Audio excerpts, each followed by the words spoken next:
Salam hormatly vatandaşlar. Şu gün 2024-nji ýylyň 11-nji noýabry hepdeniň duşumy güni. Hoş geldiňiz Türkmenistanyň Demokratik Opozisiýasynyň platformasynyň kanalyna. Hormatly vatandaşlar, men efirimi geç başlaýan bir topak habarlar geldi, ýa-ni alyp ýetişmedim, şoň üçin ýagalmar boldy. Başlaýmaz. Şoňky biziň temamyz Serdar Berdimuhammedowyň kezzap hökümeti. Ne şu arada men ýürüýte bir şuňky videony bir ütkeşe etjek bolýan. Gelin biz özümiz ýa-ni barlak görelim. Şu kezzap hökümeti Serdaryň näme işleýär?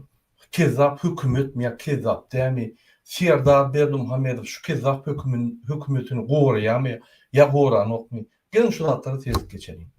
Sizin bilişiniz ýaly men häzir gepleşip başlamakam gysa Gurban Berdimuhammedow boýunça informasiýa berjek bolýar. Sizin bilişiniz ýaly biz bir näçe ýyllar Gurban Berdimuhammedowyň diktaturasyna garşy görüşip gelýärdi. 4 ýylyň içinde ünserin bolsaňyz Gurban Berdimuhammedow ol uragan bolanyň ýeketek individual konsertler köşküne berýän adam, aýdymlary aýdyp maşynadan çykman aýdym ýa-ni mejlise gelip o ýerde de aýdym aýdyp ýören bir star şo günden ýa-ni gara saçyjy gowy saglyk günden 4 ýylda biz garry pensionera politiski trup ýagny siýasatdan massaga getirdik şonu. Häzirem Gurban Berdimuhammedow 2022-nji ýylda çydaman ýytyklana geçen kişi bolup ýa-ni Serdar Berdimuhammedow öz ornuna goýup uçren etdi özüni. Ýöne şonda da Serdar Berdimuhammedow inanman ýagny özü döwlet dolanak geldi. Hiç ýere Serdar goýberse de ýa-ni kakatyň reglamentden çykmaly. Diňe kartinka ýaly getip görmeli. Ýöne soňky wagtlar ýagdaýlar ütkep başlady. Inni Berdimuhammedow ýa-ni ýüreginden tutup helak bolup başlady. Ýüregi inni öňküsýäli işleýän o krizise düşýär. Inni ýüreginden tutup başlady. Hemme Türkmen halkynyň aýdyn gargyşlary, aýdyn dogalary şunu ýetip başlady. Şu adam 4 ýylda siýasy massaga döndü. Diňe siýasat, fizik massaga da döndü. Men näme Gurban Berdimuhammedow kezzap, ganhor, Niyaz Öndür'ün ganhor diýen şu adam biziň watanymyzy Niyaz oglan adamdan onu öldürüp ýene de biziň watanymyzy ogurlady. Biz watansyz bir ilat bolup galdyk. Gurban Berdimuhammedow diňe pul ogurlmady, diňe Niyaz öldürmedi. Biziň halkymyzy gyrdy. Şoň üçin şuň taryhy goýup ykbaly, gaty bir agyr ykbal. Biz onu hökman taryhda goýup geçer. Kim Gurban Berdimuhammedow? Hemme muzeýlerini, hemme ýanky döredýän öz täze taryhyny biz çalşaksa hakyky taryh goýarys. Serdar Berdimuhammedowyň kakamy ýoluna gitjek diýip halka gyryp ýören adamyň kimdigini biz hökman taryhda belläriz. Inni gelin ünsörelim. Gurban Berdimuhammedow nirde? Näme boldy? Näme ekrandan ýetdi? Bizim garşydaşymyz ýiten soň uruş durdy bolýarmy? Näme şu adam ýetdi ekranlardan? Gurban Berdimuhammedow soňky maglumatlara görä Germaniýa geldi. Ýüregini arlatmagy. Şo ýerde 3-4 gün bolup gaýtdym ýa gaýtmady bellisi ýok, ýöne ekranlardan ýetdi. Inni häzir Serdar Berdimuhammedowdan inni ruhsat soraýan men pensiýa gitjek. Inni Gurban Berdimuhammedow pensiýa gidermi, gitmezmi? Onu ölçöler elbette. Pensiýa wagty öňden bäri geldi. Ýöne siýasatdan gitme. Bu özüni ýene gidilecek, aňyrak gidilecek bolup, ýene de ýanky öz oguna batışlar edip Türkmenistan döwleti demokratiýa çykarman. Türkmenistan döwleti gowy ýola düşürmän şu kezzaplygyny etjek bolýar.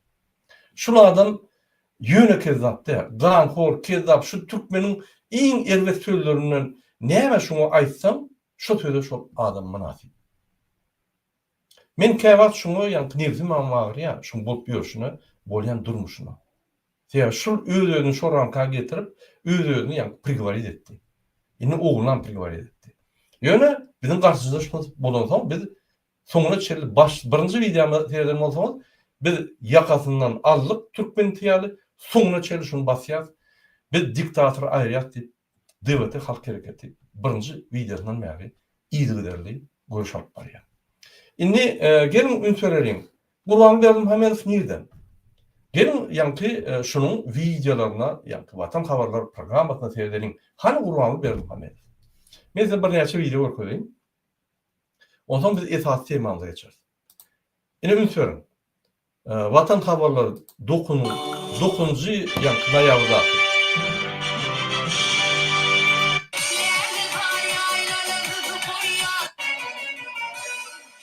Badana verilen.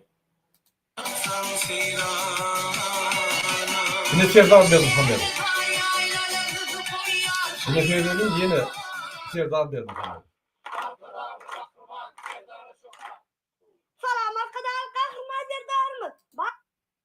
Onun çizgitlerini öňe sürüp dünýä jemgyçliginde Mektab arasyndan baş barada habar berdi. Arkadan Hurmat yok. prezidentimiz bana hallarynyň halal zehmet çekýärlerim. Täze üstünlük görüp gadanýarlarym. Türkmen Ýokary kurultaga mesele. Türkmenistanyň döwlet syýlaryny bilen syýlamak hakynda Ama ne bu videoda arkadan yok. Hani bizim arkadağımız? Arkamız boşaldı. Hani arkadan nerede? Yok. Indi ikinci videoda edelim yankı o onunla şunki düğün olan video, ola önküsünki şun düğün olan video şun çıktı. Yani düğün akşam çıktı. Yine de Serdar Berdimuhamedov. Dünya ölçülerine layıklıkta uğurlanıyor. Yine Serdar Berdimuhamedov. hukuk kenişiniň nowbatdaky mejlisine geçirdim. Onu harby we hukuk goraýjylardan şöýlegi 10 aýyna ýerine ýetiren işleriniň jemler. Yok, Gurban Berdimuhamedov. Şu hem özüňden barlap bilersiňiz. Ýagny şu Watan programmasy bu esasy informasyon propaganda kanaly şu iksan diktatoryň. Yok Gurban Berdimuhamedov. Köne videolaryny görkezýär Erdogan bilen duşup ýör, o ýerde bu ýerde köne videolar çykaryp ine bana diýip halkallap ýör. Indi Gurban Berdimuhamedov birden yok bolup gitse näme bolar Türkmenistanda? Ýalňy öz kommentariýaňyz. Serdar Berdimuhamedov düzelürmi? Opozisiýany içine salyp bir näçe, ýani bir näçe däldi. Siyasi partiýalar ruhsat berirmi? Halk bilen işlärmi? Halkyň tarapyny tutarmy? Ya kakasyň ýoluny alyp bararmy? Ýalňy kommentariýada öz pikirlerini. Men diýjek bolýanlarym gepini tümmek göri. Bizim görüşmizin birinci etap finişine yakınlaştık. Birinci etap Gurban Berdimuhamedov sahnadan gitmeli. Näme ýagdaýda bizim işimiz yok, öz işi. Şu finala gelip başladık. Ine 4 ýylla opozisiýaň eden işi. Ananyň bir çykyş etmeýän bolsa, şu ýene gitara çalyp, näme edip, ösüp, ýanky bägürläp ýörerdi. Kezapçylyk edip. Opozisiýa şunu durdy. Opozisiýa şunu jogapkärçilik çekdi. Bütün dünýäde we halkyň şonu ýüregine göterilmän ýykylyp ýatyr. Diňe opozisiýa. Ine bizim esasy üstünlüklerimiz. Göreli näme şol üstünlük torya ýöne biz birinji etapyň finişine ýetdik. Onsoň seyredip görürüz Serdar Berdimuhamedov opozisiýanyň we halkyň görkezýän talaplaryny ýerine ýetirýärmi, ýetirnok. Ýetirmeýän bolsa oňa garşy görüşýär. Sebäbi diktatura sistemini saklap gelýän Gurban Berdimuhamedov giden bolsa, ikinji, ýani Gurban Berdimuhamedowyň kezap hökümetiniň esas kezap adamlary Sapar Toýlyýçy bir topar adam biz aýdar solar aýratyn. Ine Serdar Berdimuhamedov şol sistemini saklap gelýär we şol tupik ýoluny dowam edýär diýip aýdardy. Şoň üçin öňde tizden uly ütköşükler bolmaly. Ünsöň. Indi gelin biz öz temamyza geçelim hormatly watandaşlar. Ýadyňyzda bolsa, men bir şundan bir näçe ay mundan çykyş edipdim. Kasım bizim watandaşymyz bilen Kasım ine şoň ýagdaýy boýunça, şonuň oglunyň ýagdaýy boýunça biz Türkmenistandaky işläp giden we işleýän korrupsiýonlar barada size material berdik. Biz onu ýürüýte berdik.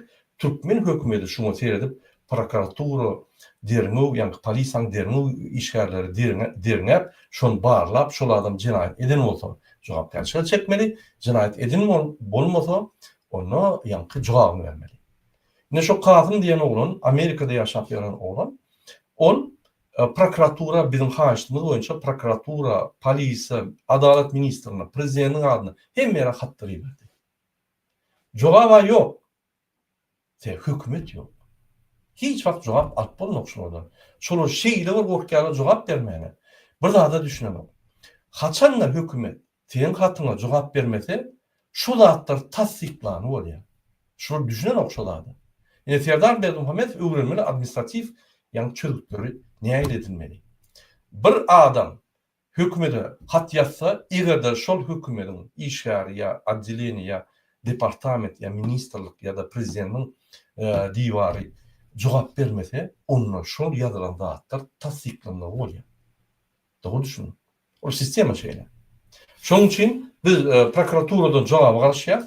Biz yani Serdar Berdimuhammedowdan jogap garaşýar. Gelin men şol videoň bir näçe momentlaryny öýtgedim we şol taryhy size ýatladyň. Nöňsörün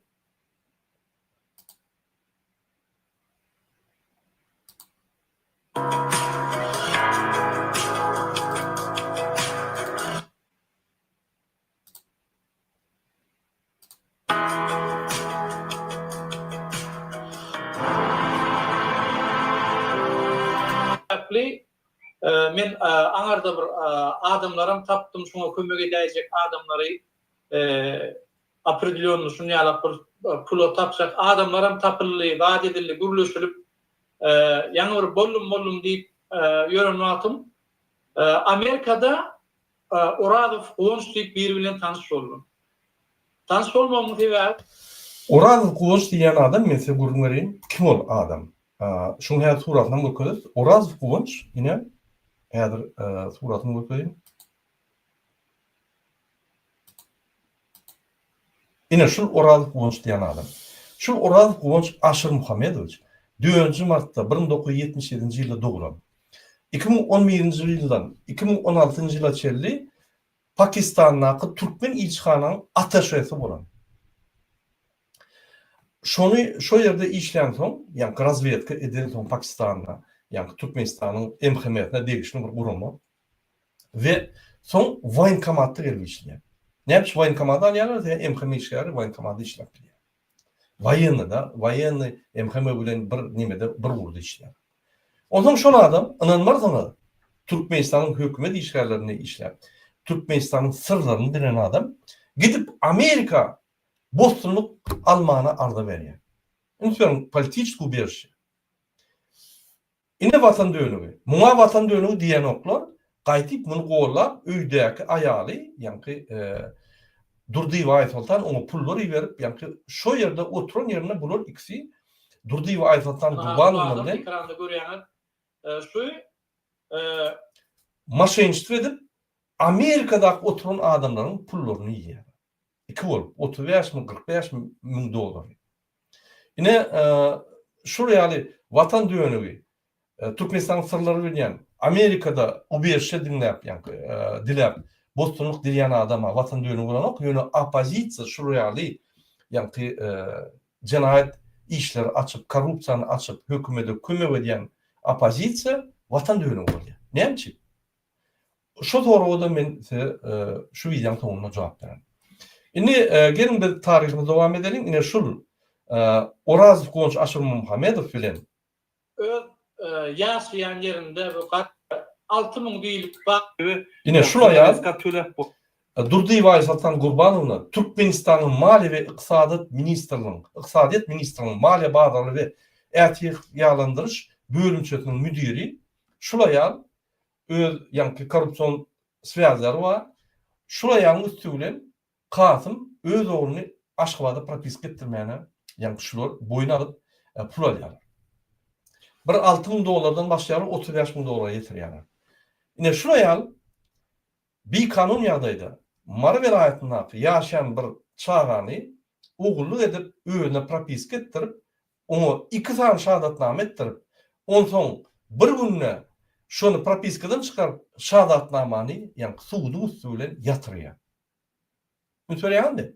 Diýmek suwdam şoň içinde, diýmek şulaýalym şoň içinde, diýmek zaksam şoň içinde 3 tane edaranyň korrupsiýa edýänini açdyk. Ekonomika Finans Ministrligi, Zaks we Sud. 2 metrka bolup bilmede birine Mar welaýatyna doguldy, beýlik metrkada da Aşgabat şäherine doguldy diýip ýani şahadatnama berýär. Zaks. Suwunyň rüşeniyeti bilenim ondan olar anulýyw edip, ýa-ni suwda pul berip imtimje edýär. Ine ýa-ni şu korrupsiýon skema.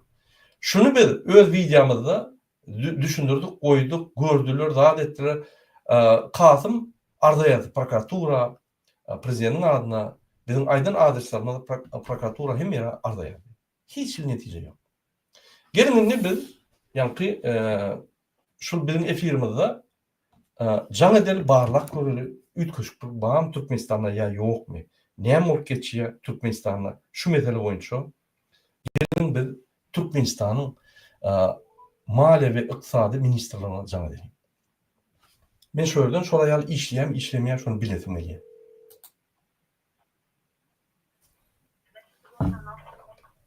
Alo? Salamu alaikum. Bağışlan, men adym Murat.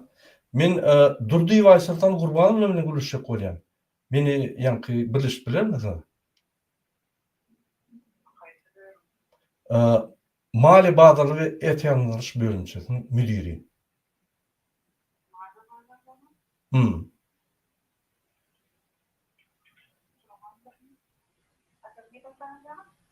Men Daşöpden jaňa diýen.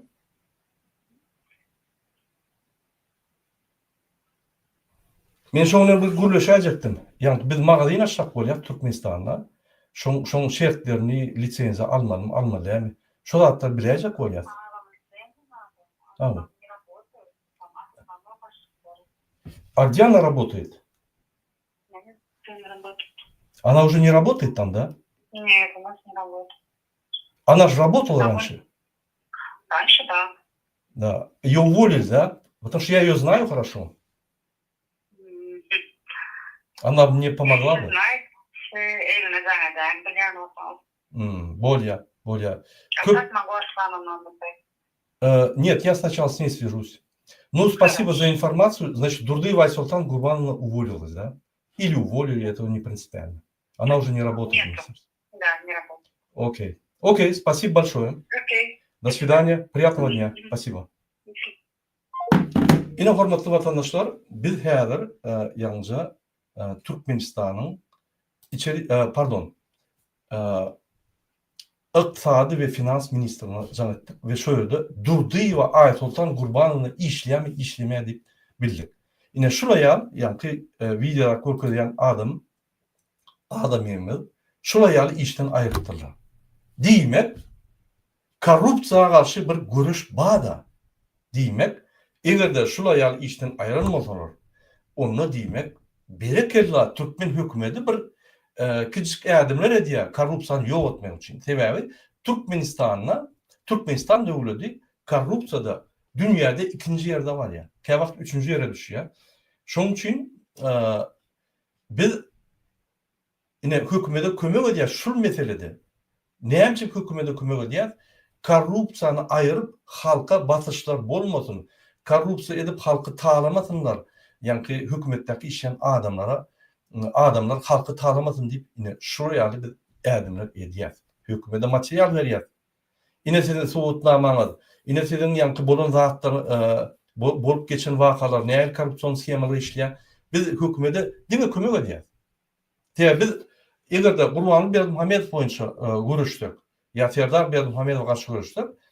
Biz bilýät olaň ýani bire özüne milli lider diýip ýör beýlekem prezident din setlerini oglan adam prezident bolup ýör. Biz düşünýär o zatlary. Ýöne olar aýratyn, hökümet aýratyn, Türkmenistan döwleti aýratyn da. Bizim esas maksadymyz halkyň ýolunu açmak. Şoýal korrupsiýa oranına çykyş edip aýtmalylar. Türkmenistan hökümeti şuna reaksiya berip, şonu aýyrsa, onu bizim hem bir Türkmenistan'ın ösüşünü boşanmamız bolýar. Diýmek, erteki gelen adam, ýani artan mı ya başka bir adam gittiği yerine diýmek onu korkup başlar beýlikden zat kalmaz. Ya korrupsiýa üçin ine bölümleriň müdirleri tutulýar diýip bir ýoşak hereket eder. Ya da açyk pikir edip hereket eder. Ine şoň üçin de şuraya rasledowaniýalary ýani derneler geçirip material berýär hem prokuratura hem Türkmenistanyň hökümeti. Gatow şuraya reaksiýa bolmasa men bir gezek ömrümde bir gezek Serdar Berdimuhammedowa berekella diýen Senin hökümetinde sen diýmek şu döwletiň üstünmek üçin hökümeti korrupsiýanerden arasalamak üçin hereket edipsin. Bir doğru diýmeli. Yanlış bolsa yanlış diýmeli, doğru bolsa doğru diýmeli. Sebäbi diňe urup töwüp görsek onu ýa-ni biz döwleti üstüremdik, halkymyzy üstüremdik, halkymyza kömek edemdik. Ýöne biz şermenli bolýar. Biz oraya işlemdik, biz efektiwne iýdigiler we sistemle işleýär. Halka hemme batışları, halkın batışlarını ayırır yani. Halka korrupsiýanerler, halkı talamaz yani. Ine esas maksadymız şu. Ve Türkmenistan'a diktatör sistemi ülke halk eýçiligine geçip, halk arasında azat ýaşar yani görüşýär. Hormatly vatandaşlar, inni men Serdar Berdimuhamedow öýlenjek bolýan şu çykyşymda Serdar Berdimuhamedow. Biz siz saylananna näme saylananyňyzy bilýäs.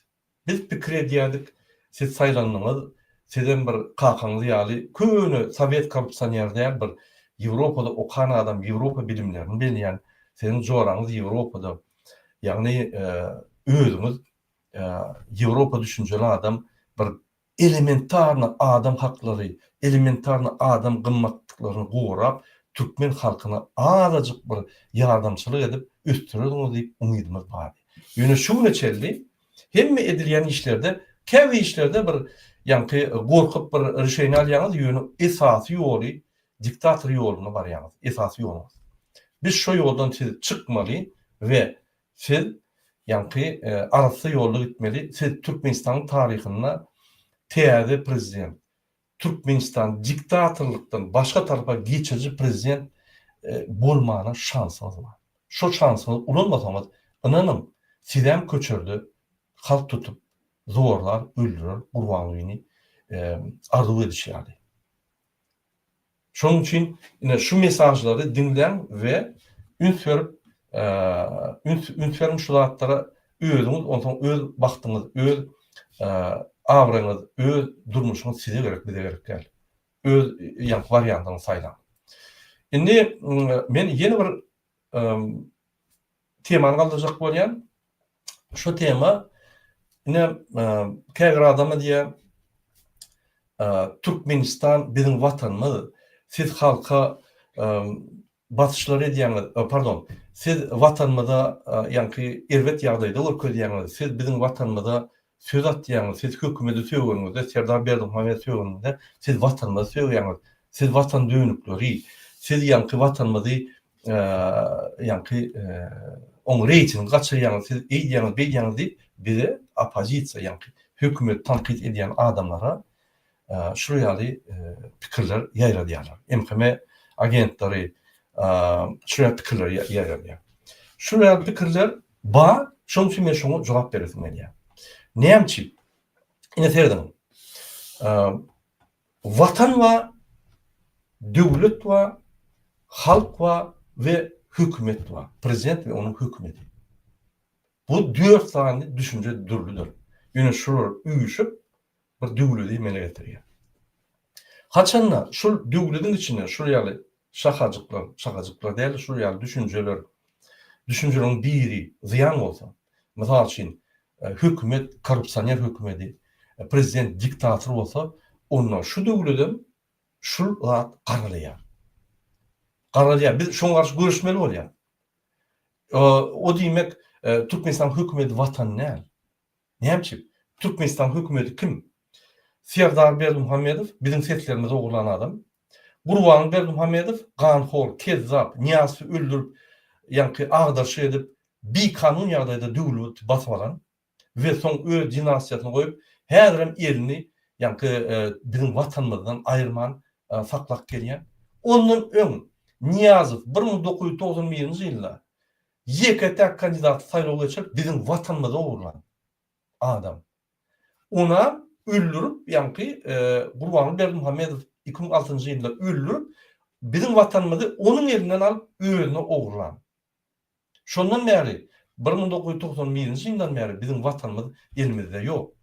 Bizim vatanymyz elimizde däl.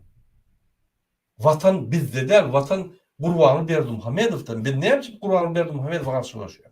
Ol bizim hemme adamymyz aldy. Ol bizim geleceğimiz aldı, bağımız aldı, bizim bağımız çalıştı, bizim vatanımız aldı, bizim haklarımız aldı, bizim tevayetlerimiz aldı, bizim hemme adımız aldı. Şu bir zat oğurlap bolyan olsa, şu kezzap oğurladı. Bizim kahraman adımızı oğurladı. Öyle iki kere kahraman etti. Bir kezzap, bir guvadı alıp, şonu onun gününü aydılıp geçse, şolada hiç kim yanına barmıyor kahraman. Indi kahraman adamın kahraman adam zayırandı. Arkada adı zayırandı. Şolayali elerde bir köçäňizde biri bu torun kezzap bolsa, şoň adam başlaňyň meret meret ya gurbany bolsa, hiç kim öz çağını gurbany takmıyor. Ya gurbany täze çağırını enatasy oturup pikir edýär, näme atdakaly? Gurbany diýär. Ay ýok gurbany diýmeli o kezzanyň ýa-ni taryhy geçýär derrew diýip gurbanyny goýan oklar. Şo ýaly kahraman ady, arkada ady, türkmen başa ady şu kezzaplar daýlady. Indi o atlar unutup bolany. Ne şonuň üçin men her wagt aýdýan, watan o näme? Bizim toplumymyz. Ol hiç wagt ölen ok, ol ömürlük, o mukaddes zat. Watanyň içinde halk, watana edil svark edilen ýa birleşinen. Ýöne hökümet şuň mar erti ýok. Erti Serdar Berdimuhammedow öler, Gurbany Berdimuhammedow öler garrap. Diýmek watanym ölmeli. Ýok, watan hiç wagt ölen ok. Bu kezzaplar öler, çalışanlar gider, täze hökümet geler, erti saýlawlar başlar, her 4 ýyldan hökümet çalışdy. Her kime biz watan ýermi? Ýok. Bizim borcumuz şular tankit edip, bizim borcumuz şular yaman ýola düşmedi, yani dikkat sistemini geçmedi, yani bizim borcumuz şu. Şu borcu yetirýär. Şoň üçin watan diýmek ol aýratyn zat.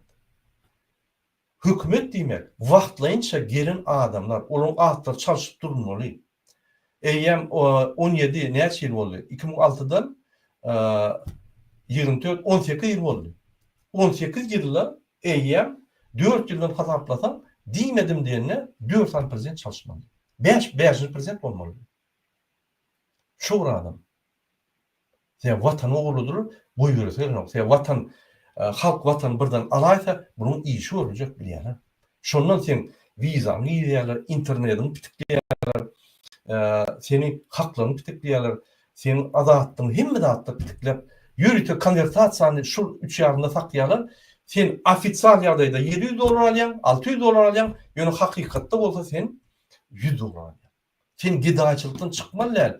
Sen azatlygy pikir etmeliler. Sen günne niýede çörak bolar, niýede gazanç bolar, kimin ýanyna baryp bir $100 gazanç bolar diýip pikir etmeli. Sen azat bolmaly. Inanyň 1993-nji ýylda, 94-nji ýylda, 95-nji ýylda men dostlarym bardy. Minister boldular, vice-premier boldular, ol boldular, bul boldular. Men bilemok ýöne bir şoýra edara, bir gyýrşmana barmy? Olar görýän, olar gelýär. Murat näme iş yapıyorsun böyle? Ay şeyle yani tamojnasy dokument nizakonna saklayan şunun 5-nji gün 1-nji gün sakladı men bir topa ştraf tölemeli. Hemme dokumentler ýerine öýlenýän gitdi öýüne. Näme etmeli bilemem. Kim? Onu çağırıp söýýärmi? Sen şu gurbany tanawok. Sen administrativni şu ýykar. Şu bir zat edýän bolsa, ýa-ni seret şu dokumentini. Olum gelip peçadyny men elme berýär. Men peçady agam näme etdim şonu. Oho men sen tamojny peçadyň gerekden doğru sağ ol. Men şol ofitsial dokumentlerime peçat koýsam, goýmasam men tutuşan deňden goýýar da peçat gerek bolsa alýar. Ýok, o peçat gerekden. Şol ýaly öz wezipetine düşünýän adam. Onuň şo vice-premierler, ýa ministrler diýýärdi her wagt. Murat, adam öldür. Näme etseňiz? Nalog töleme. Ya ýene bir adet siyasata goşulma diýerler. Näme dip soraýardym, ay siyasata goşulsaň işin diýe hemme zady ýitirersiň, basalarsın, ýitirersiň diýe. Ine şol 93-nji ýyldan bäri şu çynowniklar, ýokardan gelýän çynowniklar bize şol ýa pikir goýup gitdiler. Ondan soň enatalymyz diýip başlady. Näme etseňiz siyasata goşulma, ýa arysy işle zat. Arysy işlek geldik. Basylmadyk, tutulmadyk. Tutura zat ýok. Gaýtyp naloglar köp töleýärdik. Onu belläkişdirip barlalar. Ýöne şol düşünje galdy. Şondan bäri Yani şol näerlik bildirýänleri, opozisiýa geçenleri ya siyasi tarapdan gürleýänleri ýok etdiler. Şeýdip biziň aktivistligimiz, yani halktan ilat yasadılar. Hiç şart diýmeýän, diň pul üçin ılgayan kommersant yasadılar. Bizim gaýtyp gelmeli. Teriden baş tarapy öwürmeli. Indi biziň hemmemiz goşulmaly. Şu biz goşulansoň bir zat düzelýär. Goşulmasak, onanyň şular şeýle bir katastrofa edýär. Näçe? Bir heppe. Edýän işleri diňe bir düzünçülük. Ýokardan bir düzünçülük kararlar berýär. Konstitusiýany günne turanna şu ýanky hereket et başlasa, ýürek başlasa bolup başlaýar. Burada näme barşýar?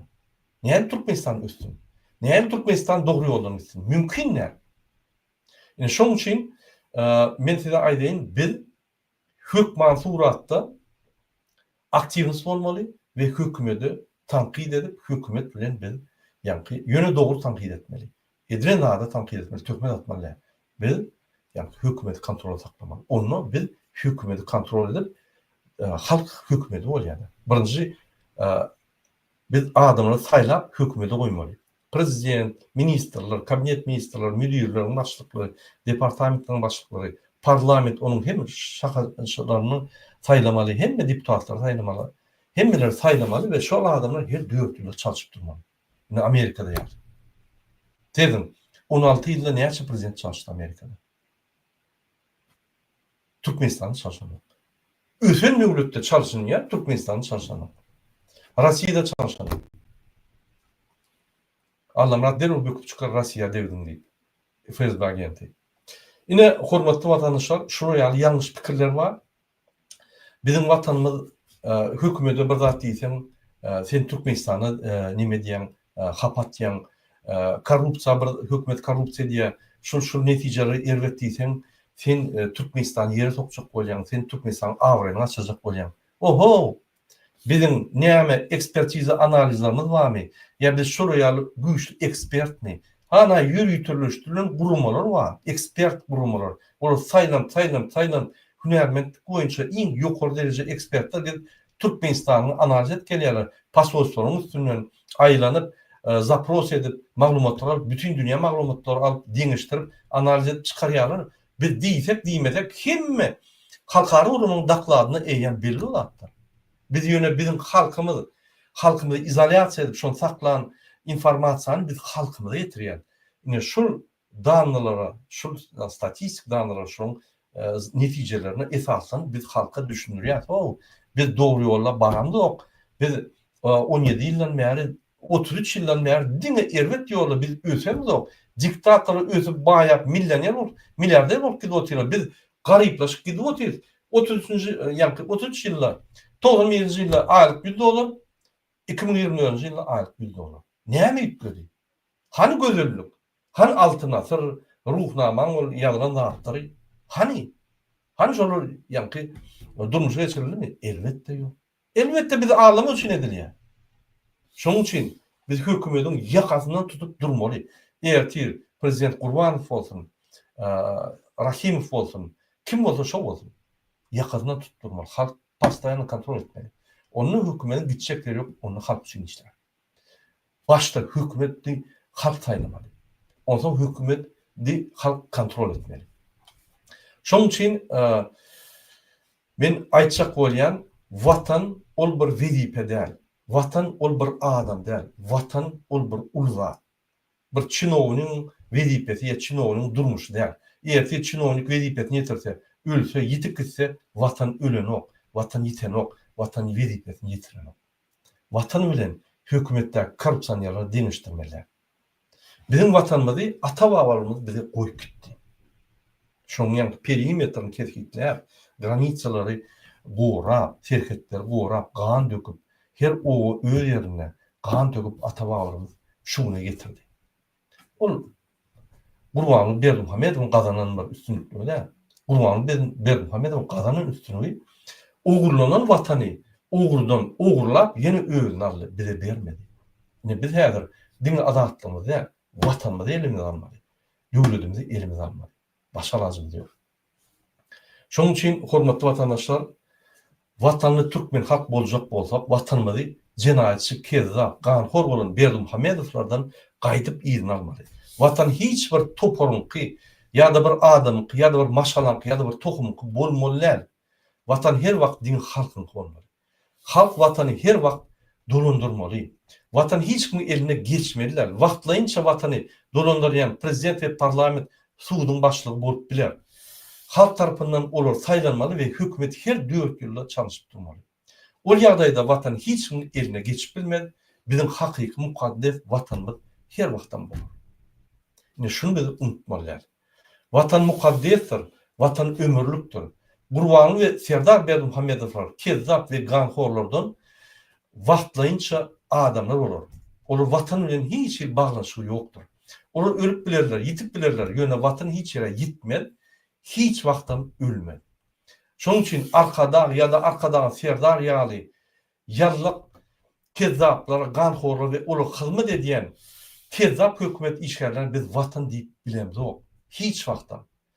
Serdar we Gurbanly husus kezzap hökümeti watan diýmek, şolar watan diýmek ol bir gatul ýalňyşlykdyr.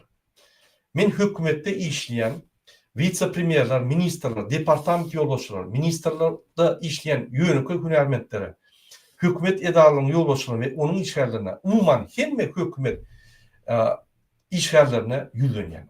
Siz konstitusiýanyň esatyna hökümetde işleýänizde borçlaryňyz, haklaryňyz we jogapkärçiligiňiz bar. Olar kezzap we ganhor Berdimuhamedowlara degişliler. Siz konstitusiýanyň öňünde borçly. Gurbany we Serdar Berdimuhamedow öňünde hiç bir borçuňyz ýok. Egerde olar size bir kanun kararlar, bir kanun görkezmeleri berse, siz şolary ýerine ýetirmäne borçuňyz ýok. Şonu düşünmeli. Ya konstitusiýa garşy gelýär. Siz konstitusiýa borçuňyz bar. Konstitusiýanyň esatyna saýlanýaňyz, olam konstitusiýanyň esatyna saýlanýar. Egerde ol kanunlar bolup sana bir kanun hereketler etdiýse, sen onu aýdyp bilýän o bir kanun hereket men ediljekler. Şonuň üçin seni basan oklar, gaty işiňden aýrylar. Sebäbi Türkmenistanyň esasy kanuny bolan konstitusiýa ol Gurbany we Serdar Berdimuhamedowlar däl. Ol bizim watanymyzyň we döwletimiziň esas kanuny. Konstitusiýanyň 3-nji maddasynyň esasyna watanymyzda we Türkmenistan döwletimizde Türkmen halky döwletde esas organ bolýar. Egerde halk şu gün prezidente inanmazok diýse, milli lidere inanamazok diýse, ganhora inanamazok diýse, olar halk impeachment berip bilerler. Ol ýerde şol adamlar işlerini taşlap gitmeli boljaklar. Hökümet suratda. Ýönesiz halky hiç il karar bilen halky halk edip bilmersiňiz. Halky biz öz kararyňyz bilen halk däl diýip edip bilmersiňiz. Şonuň üçin halk her wagtdan watan ýaly, halkyn badyr. Siz ýöne halkyň awrasyny açyp, ondan ilat ýasap bilersiňiz. Ine dewletiň esas maksady ilatdan halk ýasamak, halkdan üsen jemgyýet ýasamak.